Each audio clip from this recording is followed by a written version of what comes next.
these nuts. Hello and welcome back. Thanks very much for everyone tuning back in, especially those who are subscribed. Well, anyone that watches this really.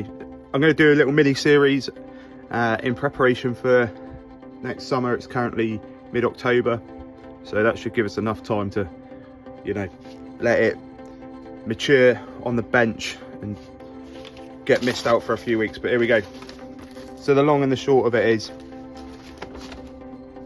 going to make a sort of cool box on wheels slash fold out barbecue, and I might even make it modular, because I might make a bench seat that can go on here instead and couple it up to a bike or something. But initially this is the design. Cool box that can be removed. We're going to make one out of alley and fill it with expanding foam. A sort of small barbecue that can fold out, similar to how a you know, like a toolbox would open up, like a layered toolbox.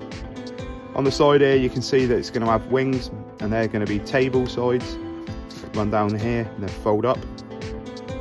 We're going to put some leveling legs on it as well. It's all very ambitious. This will be the front, and that will have a little pivot for the wheels to turn. So the wheels we're going to use are these airless ones. They come bearing fitted, so they'll probably last about one journey. But I was limited on the fact that I haven't got a lathe and all the rest of it, so, you know, had to make some concessions somewhere.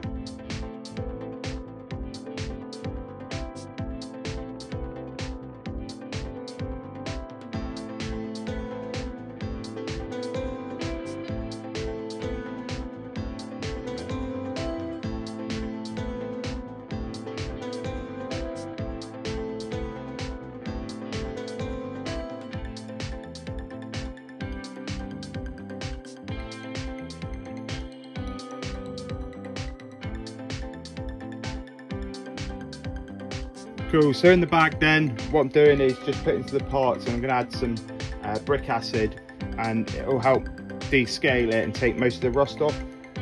Just got to be careful with it though, because obviously it's fairly punchy acid.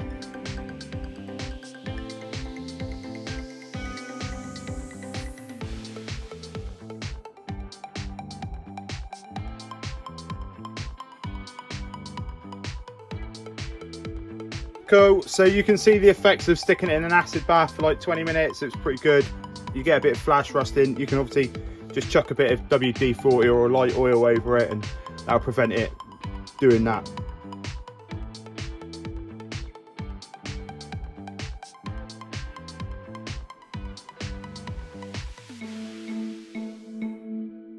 Didn't fancy doing the steel trick, the acid bath trick on these things.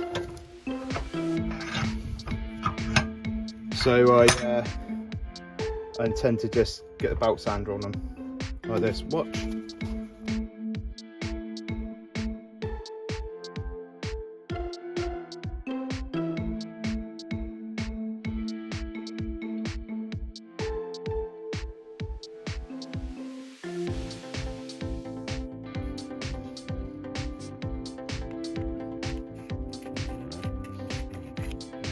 Little trick.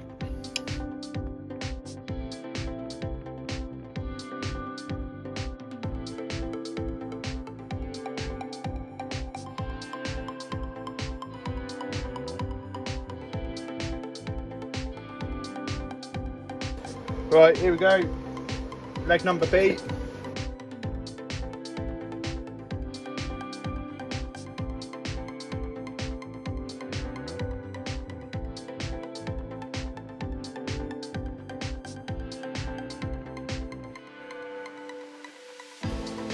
The reason we're putting tack welds in is I want to get it all squared up, and if I need to flex any corner, then I can, and it won't be an absolute trial.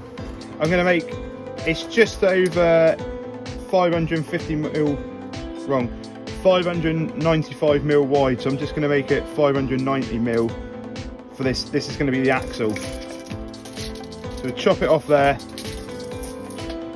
The back axle this is, sorry, chop it off, thread each ends, and then that's the back axle done, other than a bit of minor welding just to stop the wheels shifting inboard and stuff. which I have to find a washer for, a suitable washer to go around this.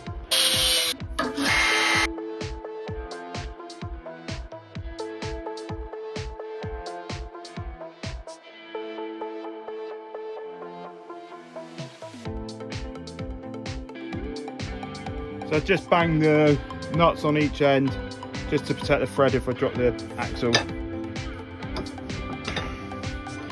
There's the back axle, there'll be the front ones. Slowly getting there.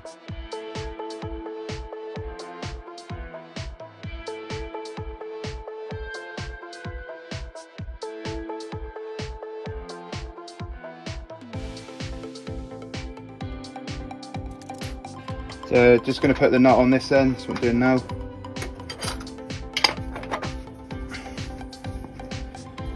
And what I'm going to do is, there's a bit of end float in the bearings because they're cheap and crap. So it's going to, what I'm going to do is fight with this on camera. There we go.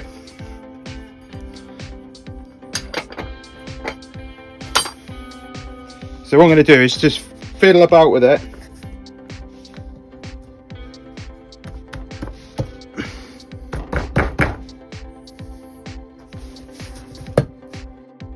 There we go.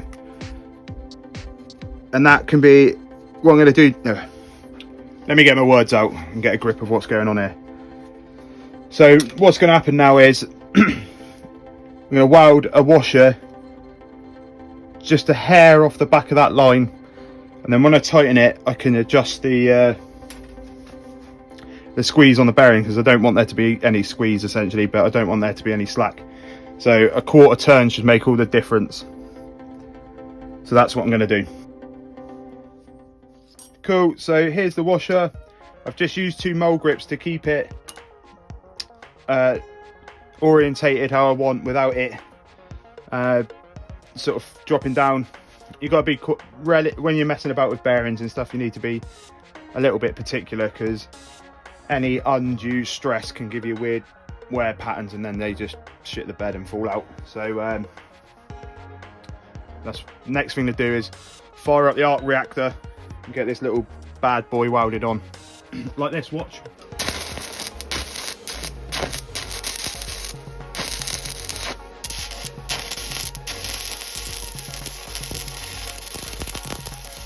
Right, we'll call that good for a minute, let it cool down.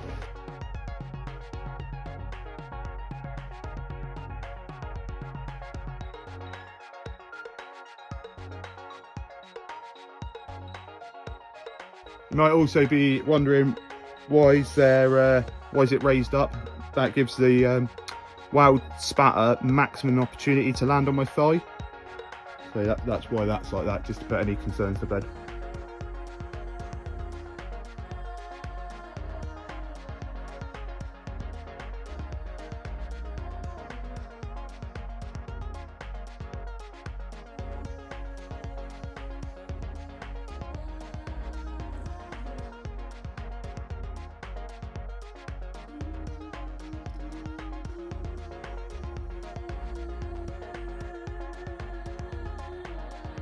So I've got these tyres for the build then.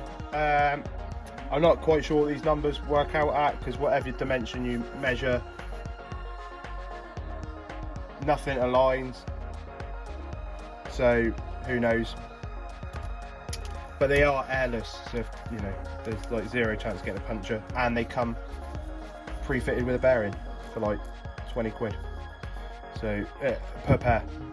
So let us know if you've had any experience with these or not, or what you think about the airless option. Keen to hear it. You are now about to experience the drill press.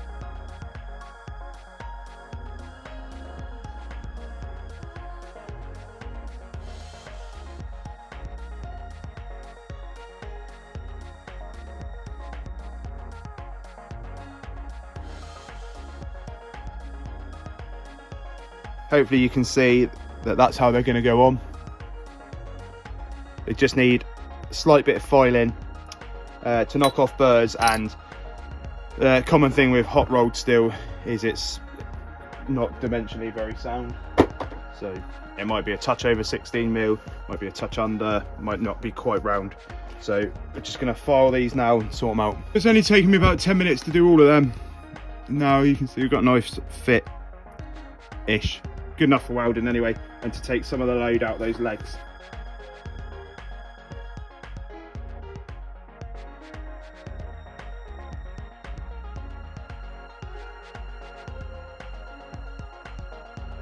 So we're going to call it there for part one, and I'll just recap what we've done.